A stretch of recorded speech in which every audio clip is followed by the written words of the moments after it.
presença do reverendo Augusto Nicodemos. Quando a gente fala de igreja, quando a gente fala do que está acontecendo no Brasil, parece que isso se torna até um jargão das igrejas históricas bater nesse contexto. Mas não tem como fugir de tratar dessas questões devido à urgência e à necessidade de mudança. Reverendo, esse contexto pragmático que a igreja vive hoje, como é que a gente consegue conviver e a alternativa que a gente tem para mudar isso aí? Bom, em primeiro lugar, temos que lembrar o que é o pragmatismo. É uma ideologia de fundo americana e que também é chamada de utilitarismo e que diz que o certo é o que funciona. Então, dessa perspectiva, os métodos ou os princípios, eles são irrelevantes desde que eles produzam resultado. Então, num certo sentido, não está completamente errado, não é? Porque uma das maneiras da gente verificar que uma coisa está correta é porque ela produz um resultado positivo, ela alcança o seu objetivo. O problema é que quando a gente quer aplicar essa filosofia na vida da igreja, aí complica. Porque da perspectiva bíblica,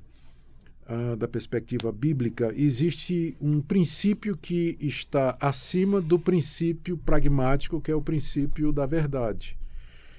E, às vezes, pessoas que pregavam a verdade, ensinavam a verdade e viviam a verdade, elas não tiveram sucesso e não tiveram resultado do ponto de vista humano.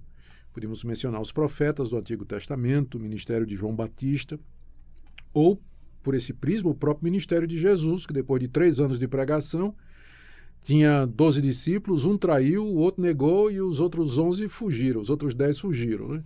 Então, do ponto de vista humano, Jesus teria sido um fracasso completo. Né? Sim, eu creio que esse é o alvo de todo líder, todo pregador. Ele tem que não somente dizer a verdade, mas dizer a verdade da maneira correta, né? Porque nem todos os meios, nem todas as formas se adequam ao conteúdo, que é a palavra de Deus.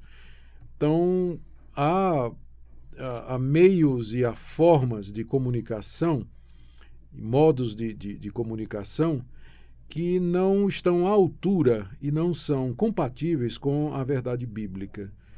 Nós precisamos estar muito atentos para isso. Essa relação entre forma e conteúdo é inseparável. E não é sem razão que um grande sociólogo, o McLuhan, ele disse que a mídia é o meio, ele disse que a comunicação, a maneira de comunicar é a própria comunicação. Ou seja, que há uma relação inseparável entre a maneira como você comunica e aquilo que você comunica. Então, não tem como separar as duas coisas. E porque elas são inseparáveis, o conteúdo bíblico ele exige uma determinada forma. Você não pode utilizar qualquer método ou meio de comunicação, de transmissão de conteúdo para inserir nele a verdade bíblica. Se eu posso dar um exemplo aqui, eu não sei, espero não chocar ninguém, mas ninguém serve sopa num pinico. Não é verdade? Para servir sopa, você tem que servir sopa num prato adequado. O pinico pode até estar limpinho. A forma tem que ser adequada. Né? Pode até estar limpinho, mas não serve para... Ninguém vai querer tomar sopa lá, né? Então, desculpa aqui pela imagem um pouco, não foi muito boa, não, eu sei, mas ela transmite bem o que eu quero dizer. Nem todo conteúdo, aliás, nenhum conteúdo vai em qualquer formato.